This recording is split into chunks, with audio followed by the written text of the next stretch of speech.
Hi there, I'm Jack. And I'm Matt. And this is the MindKeepers podcast. We are an educational platform with the mission of guiding people to take the first step to addressing their mental health. Track connection. That's quick math. I always thought it was amygdala. So, hello and welcome to another episode of the MindKeepers podcast. This is season 1, Anxiety Explained, episode 3. And today, myself and Matt are going to be talking about Generalised Anxiety Disorder, also known as GAD. So in today's podcast, me and Matt, kind of following the typical format, we're going to be talking about a description of Generalised Anxiety Disorder with a few statistics.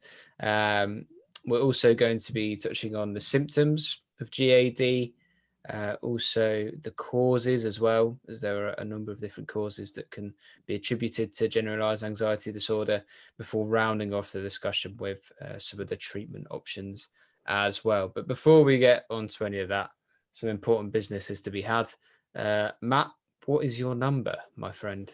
What is my number? So, just to give the listeners a little bit of context, the numbers are, me and Jack give each other a number between 1 and 10 at the start of every podcast. And the aim is that we can engage where we are with our mental fitness and mental health that day. So 1 is, I am not very okay at the moment with my mental health. 10 is, I am so brilliant that nothing can go wrong today. I am absolutely on top of the world. And today, Jack, I am probably about a 7. So the sun is shining. I've moved from my current house in Norwich over to the countryside for a little bit. Where you have crap connection. Yes, Jack, we know that Wi-Fi has been an issue for me today and in preparation for this recording, but the sun is shining and I can see the trees and it's blue sky, so I'm still a 7. What about you, Jack? What's your number? Good man. Glad to hear you're 7. That's a good number to be having. I am an 8, feeling very good, feeling buoyed today. Likewise, the sun is shining, I'm feeling healthy. England are playing their opening match for the Euros today against Croatia, so we're buzzing for that. But it would have been a 9, but after yesterday's events with Christian Eriksen collapsing on the pitch in the Denmark game, made me feel a little bit solemn this morning. But no, yeah, I'm feeling good, feeling excited for this podcast as well, mate. If we get there, if we get all the way through, connection. That's another dig. That is another dig. All right, no more digs. All right, I'll only dig if it starts to break it up. But no, it seems like we're both doing well then. 7 and an 8, average score of 7.5. Lovely, jubbly. Happy Forever days. The mathematician, Jack. Oh, what can I say? Finance has just consumed me, mate. But no, it's important, of course, to check in on our numbers, isn't it, Matt? To check in with your friends, and you can ask how they're doing, but it's a good metric to use. Definitely, and you got to remember that the reason why we do it, something that me and you do, is just because we know that mental health isn't linear. It's in some cases fairly zigzag. So you could be a 6 one day and a 5 the other day. And then a 4, and then you could go up to a 7. It isn't a straight line thing. So and that is the very reason why we do it. So it can be like your connection as well, mate. Not quite consistent. No, you're right there, Jack. I don't know that's my final one. How long can we do these digs for? Well, as long as we've got connection, I think that's the case. But that was a dig right there. Okay, that counting 4 now. That is the final one. I promise. Right. But no, yeah, it's very important to check in with the numbers, and if you've got friends or family, it's a nice little metric to be able to know, how you're actually doing, really, because we can ask how are you and get that general response back of I'm all right, but sometimes it's nice to actually have a clear picture of what's going on. And we feel that the number system does that. So, yeah, good to hear you're well, Matt. Should we crack on with the content? Let's do it.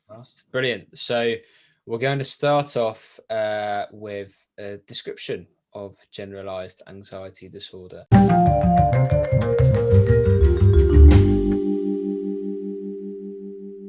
And before I go on as well, GAD, if you hear me referring to that, that's just the acronym for generalized anxiety disorder, because I feel like it's just a very long term to be saying. So if I abbreviate, then GAD is generalized anxiety disorder. So yeah, generalized anxiety disorder is when a person struggles with raised anxiety and worry on a daily basis. GAD is a common condition that is estimated to affect up to 5% of the population, and that stat is according to the NHS. So Brilliant. 5%. 5%. So just Yeah. I was going to say, just to give you a bit of an idea. So current UK population is about 66.65 million. Quick maths again, Jack. How much is 5% of that? 3.33 million, I do believe, or 3.375 million. Wow, I know. that's quick maths, but also a Human lot of people. calculator. Human calculator, right I there. think he's got a calculator right there. I don't think you did that in your head, but Well, we haven't got our cameras on to save us some bandwidth. So that wasn't a dig. That was just referencing. But yeah, it just shows how prevalent generalized anxiety disorder is in society as well. But what actually is it? So we know that it's when a person struggles with raised anxiety and worry on a daily basis, but someone with generalized anxiety disorder will often find that they feel anxious about a wide range of things. So when one anxious thought is resolved, a new one occurs very quickly after. And the kind of scale of anxiety, it can vary from being mild or severe.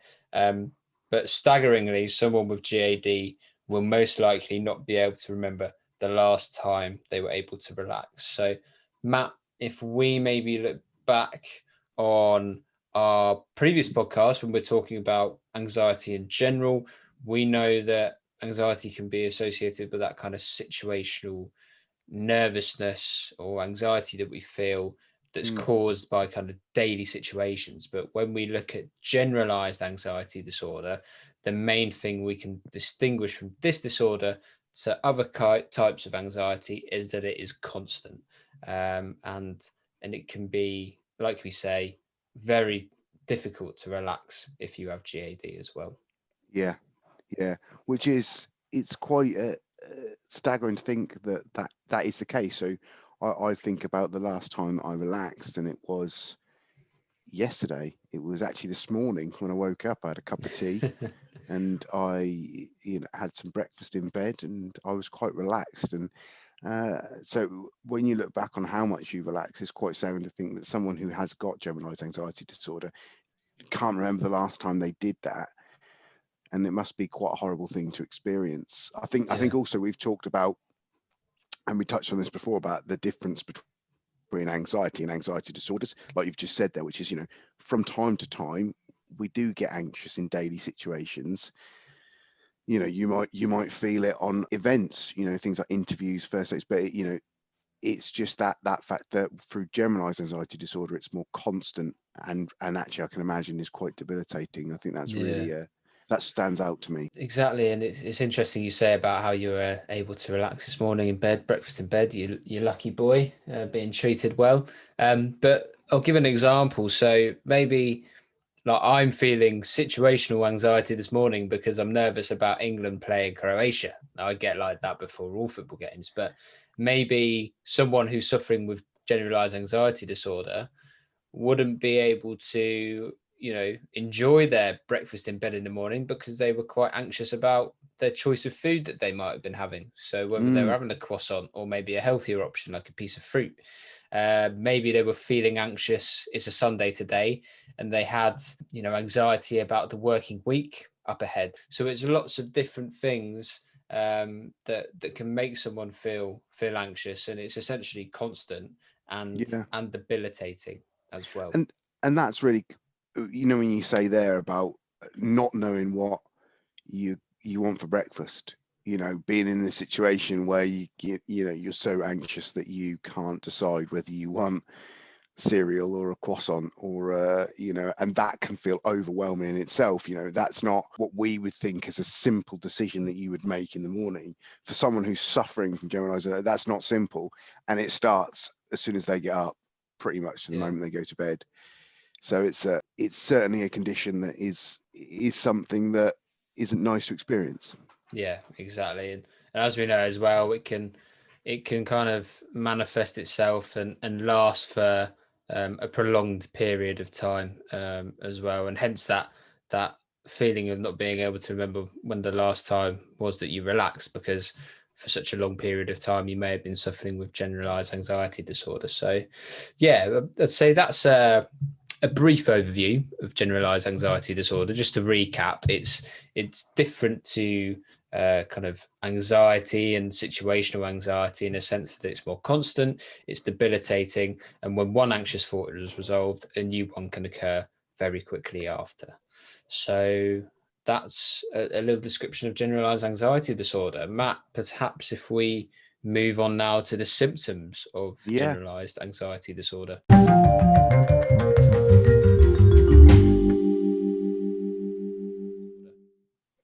Definitely. So when we think about generalized anxiety disorder and the symptoms, so it can be a broad diagnosis, meaning that the problems you experience with the disorder might be quite different from another person's experience. So some of these symptoms, you may experience some symptoms differently to how I would experience symptoms, Jack. But some of the sort of typical conditions that you may experience or symptoms that you may experience is feeling restless or worried, having trouble concentrating or sleeping, and dizziness or heart palpitations is another one. These symptoms will be noticeable to the sufferer and actually can even be noticeable to people around the sufferer as well. So particularly if you are close to them, you may see this in them, and it could be that is because they are suffering from anxiety and generalized anxiety disorder. In terms of other symptoms that you can get, then there are also the symptoms which interlink into anxiety themselves, which again you can get through generalized anxiety disorder. So you've got things like strong, fast, or irregular heartbeat, trembling or shaking, excessive sweating, shortness of breath, lack of energy, muscle aches and pains, dry mouth, feeling sick and headaches, needing the toilet more or less, problems with sleeping, and also things like changes in sex drive and panic attacks as well. Yeah, so lots quite of nasty symptoms. Yeah, quite a long list, and as you just touched upon, very, very important to note that it manifests itself differently from one person to the next. Just a list of symptoms that you given there is both psychological and physical, and no wonder if someone's experiencing that feeling of restlessness or worriness constant, or maybe if they're having that trouble concentrating or sleeping and having these quite uncomfortable physical symptoms as well, such as dizziness or maybe even heart palpitations, no wonder you can't relax, because even get anxious about some of the symptoms that you're experiencing. Well, it's kind of like a proliferation, if you like, in your mind, that you think you're experiencing something, and then it just adds on to the anxiety as well. So yeah, no wonder if you're experiencing any of these and it goes on for a long period of time that you can't bring yourself to relax as well. You're so right about the idea that people could be worrying about the symptoms that they've got. We talk as well about how they overlap with a lot more sort of more chronic diseases and illnesses, and that can be really scary to experience. So definitely. They're not nice things to feel. So in summary then, in terms of the general symptoms that you can feel, so you've got feeling restless or worried, having trouble concentrating or sleeping, dizziness or heart palpitations, strong irregular heartbeat as well, along with them palpitations, trembling or shaking, excessive sweating and shortness of breath, lack of energy, muscle aches and pains, dry mouth, feeling sick, needing the toilet, problems with sleeping, changes in sex drive, and panic attacks are all symptoms of anxiety. Very well articulated there, Matt. Very well done. Thank you, Jack. That Thank is you. that is a long list. So I'd probably have a dry mouth after. We do, and I think saying actually we do talk a lot about the symptoms in themselves, but just so that everyone is aware, for a definitive list, we do actually have an article on the website, mindkeepers.org.uk, and that is specifically about the symptoms of anxiety. So yeah, it's maybe a good one to check that out, and you can read just a little bit about them symptoms in your own time as well, because you're exactly right, Jack. There's quite a lot there to take in. No, that's a nice summary of the common symptoms associated with generalized anxiety disorder. And if we dovetail off that nicely, I think going on to the causes of generalized anxiety disorder would be a good place to go.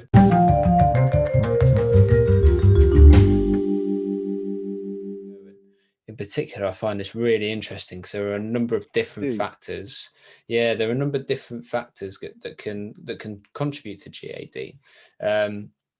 So, like many other mental health conditions and disorders, the cause of GAD is quite ambiguous, and it does vary from one person to the next. There are several factors that research suggests may play a role in the onset of the illness. But however, like I've said, the cause does vary depending on that individual. But the cause can be categorized into a mix of biological, genetic, experiential, physical, and lifestyle factors as well. So, Matt, if we just run through these and maybe elaborate on them a little bit. First one, which I think is really interesting, is biological. For instance, overactivity in certain areas of the brain associated with our emotions and behaviors, and also our fight or flight response, typically in the areas of the brain called, I love this word, the amygdala and the cerebral cortex. So not to get too, was it amygdala? I always thought it was amygdala. I don't know though. I could be wrong. I think actually, do you know what? I think when we were talking about this last time, I said amygdala, thinking I was really, really cool knowing the pronunciation. You went, mate, is it not amygdala? But I thought it was amygdala, but yeah, I think you're right. I don't know. Can we get like Siri to pronounce it for us? Hang on a second. Siri. That's just come through my headphone. Oh, hang on. I think Jack might be having some connection problems. my, can you hear me? I could hear you. Could you hear any music in the background then? No. So I pressed Siri up and then started playing music for some reason. So I started getting loads of music coming through my headphones. So anyway, back to the amygdala. Let's go for amygdala. Put your comments in the put your comments in the podcast description area and comments area. If it's pronounced any differently, let us know. We'll learn from it. How do you pronounce amygdala or amygdala? I prefer amygdala. It sounds more fancy. But that bit of information as well is from Harvard Health Publishing. Of course, quite scientific. But another biological theory as well is an imbalance of the brain chemicals serotonin and noradrenaline. So serotonin and noradrenaline, what we typically associate with our kind of regulation of mood. So we know we get that serotonin boost if we do a bit of exercise or something like that. But GAD can be caused if there's an imbalance of these chemicals, and we'll come on to this in a bit, but this is why often medication is associated with a treatment option for generalized anxiety disorder, but also other mental health disorders which are caused by these kind of chemical imbalances as well. Another area which is genetics, so potentially the genes you inherit from your parents. So apparently you're estimated to be 5 times more likely to develop generalized anxiety disorder if you have a close relative with the condition, which I thought was quite interesting as well. And we've spoke about this, which is if you had a parent with generalized anxiety disorder and you didn't know, I think I'd probably want to know that I did, that my chances could be increased, or that, Definitely. so it's kind of an interesting one, because if you got it in your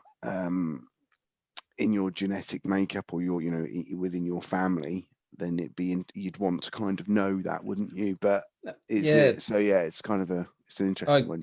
I agree, because then it's like anything. It's like if you have any kind of physical condition as well, that you inherit from your parents, such as, I don't know, something like Hutchinson's. Then if you know how to take proactive measures to combating it. So, for example, with generalized anxiety disorder, you might make lifestyle changes to, prevent anxiety from coming on. So I agree with you. I think if you know that there's more of a chance that you can get it from your parents, then I think it's important to have a chat about that and to understand it.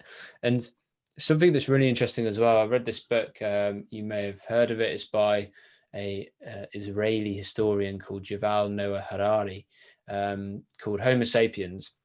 And in the book is a really interesting kind of discussion about mental health in the 21st century, and in particular how our genetics, maybe one family has the genetic makeup that they only ever experience happiness on a level of 2 to 6. So going back to the numbers we were talking about earlier, Matt, whereas another family living somewhere else in the world may have the genetic makeup that they are constantly experiencing happiness levels between 6 to 9. So it's really interesting to see how our genetic makeup can actually play a key role in our mental health, and a condition such as generalized anxiety disorder. So again, one that's probably out of our hands, and one that we can take proactive measures to try and deal with.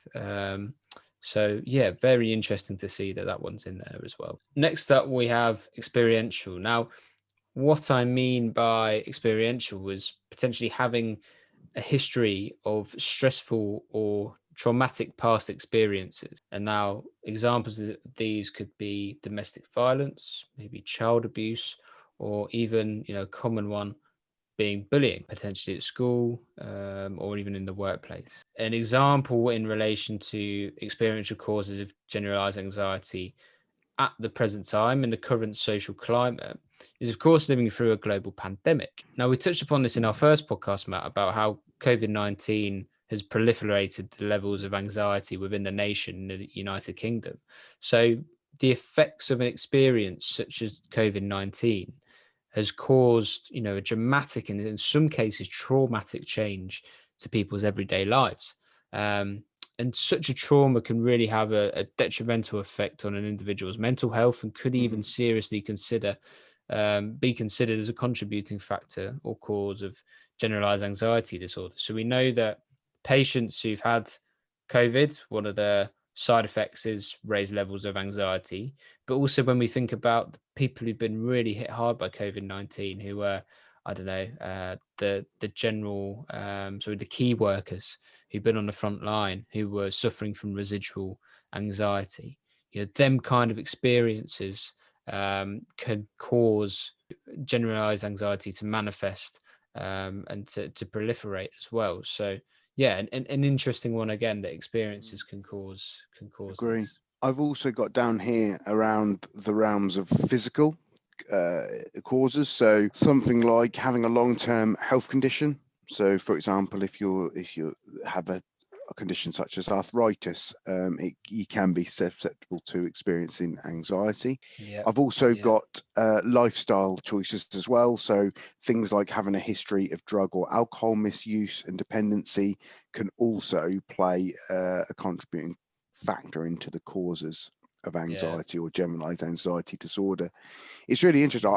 I love delving into some of the causes, and it's something that's on our agenda, isn't it, Jack, to talk a bit more about, because I suppose the thing about causes is that they are theoretical, in the sense that they are, there's research around them, but we don't necessarily know the causes of generalized anxiety disorder, or a definitive cause.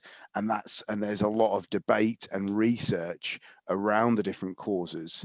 And I think it's something that I find really interesting to you could kind of talk a lot longer about it, because if you get to the bottom of the cause, you can, like you say, try and mitigate for that, or potentially make lifestyle choices to be able to make sure that you are aware of your mental health. So I think that causes is a really interesting topic to read. So yeah, definitely. So if we just kind of recap on what those different common causes of generalized anxiety disorder are, we've got biological, genetic, experiential, physical, and also lifestyle. So they're the 5 common ones we found.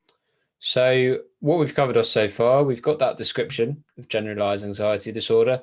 We've covered off a number of the symptoms as well, and had a discussion on them. And also we've now touched upon the causes of GAD as well, or some of the common causes. So it'd be good to round this podcast off with talking about some of the common treatments for generalized anxiety disorder as well, Matt.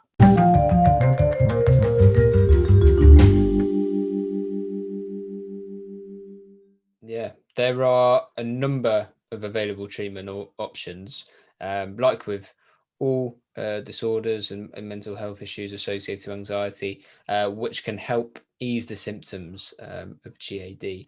So it's important to note that a number of people suffering with generalized anxiety disorder are actually able to control their anxiety levels. So it's what we just spoke about there in that previous segment, Matt.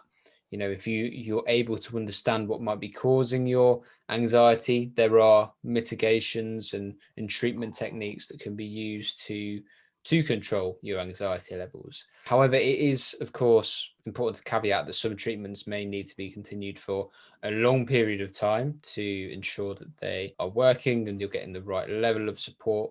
And there may even be times when symptoms do worsen as a result of that. But it's an investigative process, and it's important to liaise with potentially a medical professional to determine which treatment option is the best for you or for a friend who are looking to alleviate the symptoms of generalized anxiety disorder. So the first one that we have is psychological therapies. Now, a common treatment that some of you listeners may have heard of, and we've spoken about this one before as well, is cognitive behavioral therapy, also known as CBT, which is a nice acronym that rolls off the tongue very nicely. So a little bit about CBT. You don't need a referral from a GP for this therapy. You can actually refer yourself for this service in your area through the NHS or even privately as well. CBT is a talking treatment that is usually prescribed if self-help treatments are not working,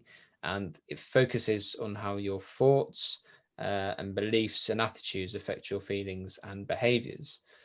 CBT aims to teach you coping strategies, for example, rationally question your anxious thoughts, and potentially to actually do things that you would usually avoid. So in the context of generalized anxiety disorder, maybe questioning why you're feeling so pent up and anxious all the time, why you can't relax, and actually rationalizing it and dealing with them anxious thoughts, and maybe even alleviating them so that you can find a situation when you can finally relax. We have an article on the website, don't we, about specifically about CBT? We do, which I think is worth a read as well, and also we signpost to some of the places where you can get access to CBT. So moving on from psychological therapies, we also have medicines as well. We do. So as we know, with medicine, so as we've talked about some of the causes which relate to biological and genetic and some physical factors, there are some links between, or suggested links between, imbalances of chemicals in the brain.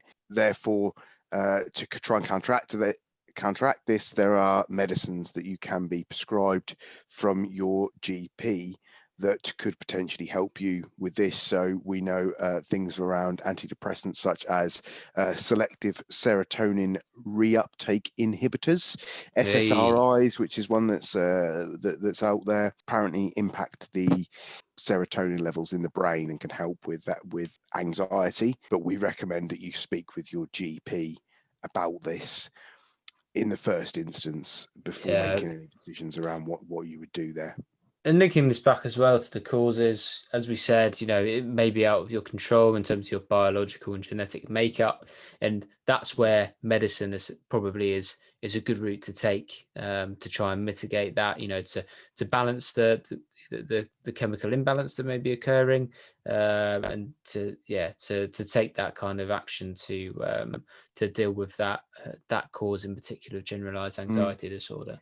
So, but like Matt mentions, going to your GP is the best course of action with that. Yeah, definitely. And I think it's actually, go to your GP and talk about it as a whole, talk about anxiety as a whole, not just the focus on the medication. Your GP should be trained in this sort of this area of medicine. So and also anxiety in general. So definitely speak to GP, but there are medicines out there. Brilliant.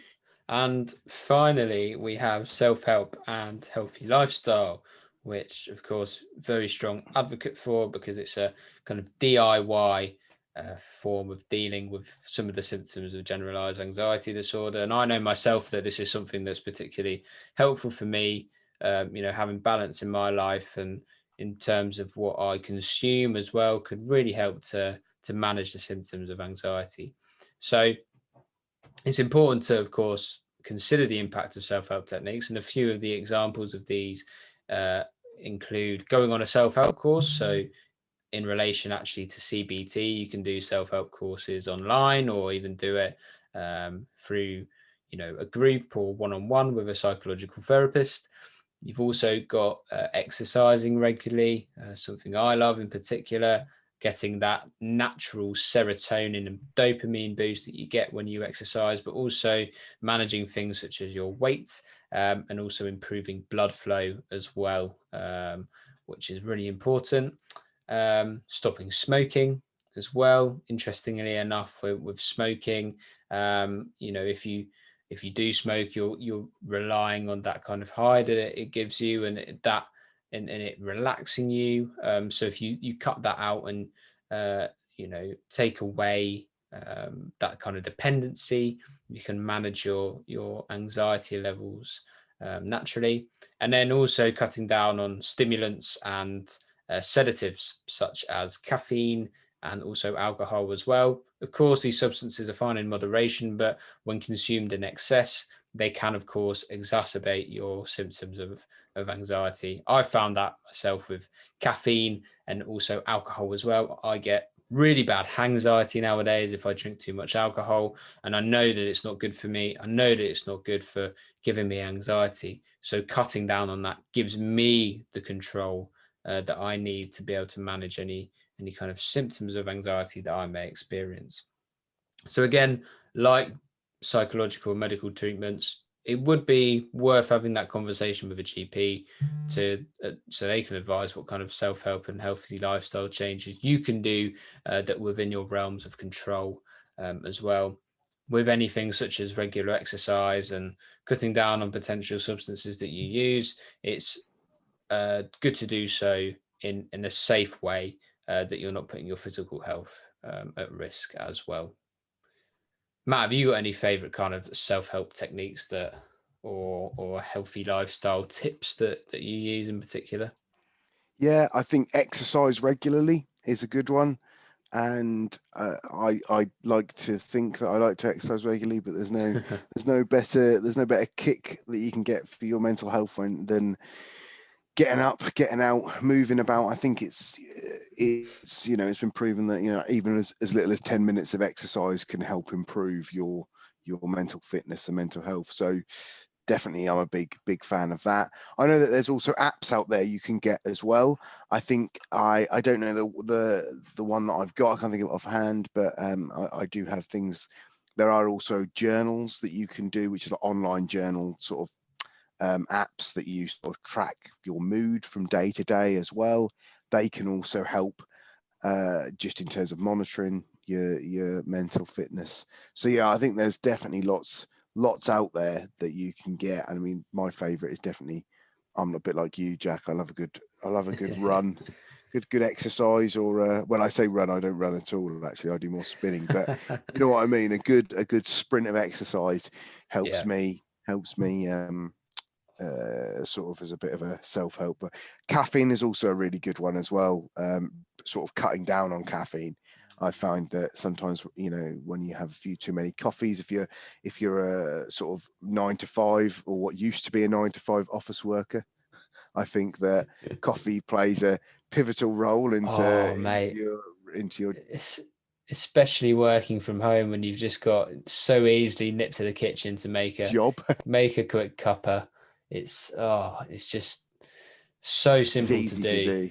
Yeah, so simple to do.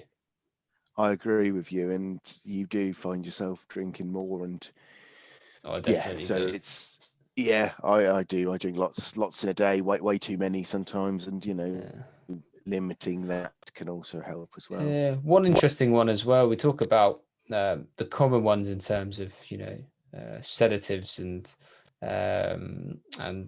stimulants, caffeine and alcohol, but you've also got things like your sugar. So what you're eating can have an impact as well, because if say your blood sugar levels are potentially too high, that can actually impact your levels of anxiety as well when you're having insulin spikes going up and down. So it's another thing to consider, and sometimes there are underlying kind of health conditions which can cause generalized anxiety as well. So yeah, it's important to look at your self-help and health on the whole when considering how to combat something like generalized anxiety disorder, because sometimes it's the small changes that can really go a long way as well. Definitely. Brilliant. Okay then, well, that's self-help and a healthy lifestyle as well. Just to recap on the different treatments that are out there for generalized anxiety disorder, you have psychological therapies such as cognitive behavioral therapy. You also have common medicines as well. And finally, the self-help and healthy lifestyle kind of conventional route to taking them steps to alleviating the symptoms of generalized anxiety disorder.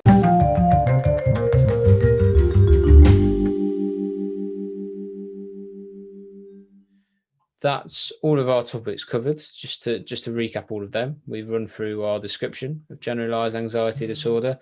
We know that it's a more constant bout of anxiety and is associated with not knowing how to relax. Some of the symptoms as well we've touched upon. So common ones: feeling restless or worried, having trouble concentrating or sleeping, dizziness or heart palpitations. And as Matt, you explained, it's dependent on the individual, and there are a number of symptoms with GAD, but those are just a few.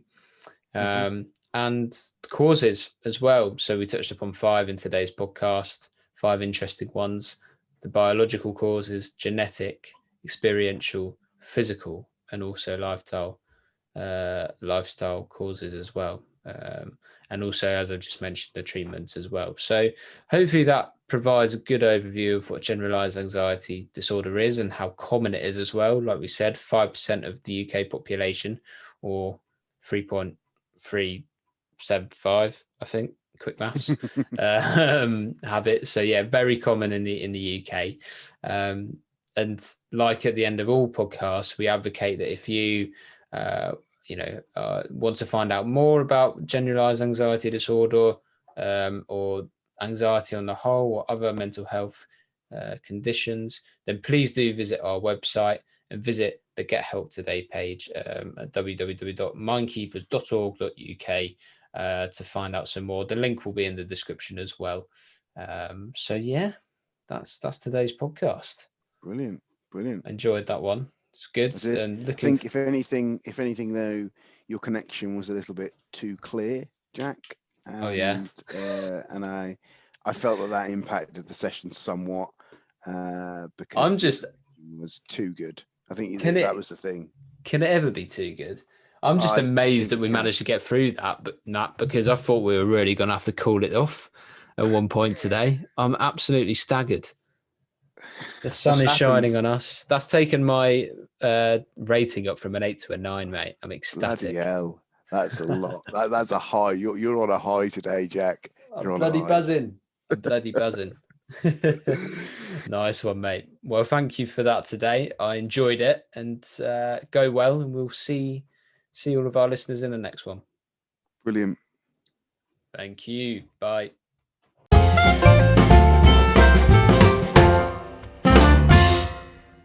Thank you for listening to the MindKeepers podcast. Our purpose is to ensure that anyone who needs help takes the steps to get it. Break the stigma, take the step.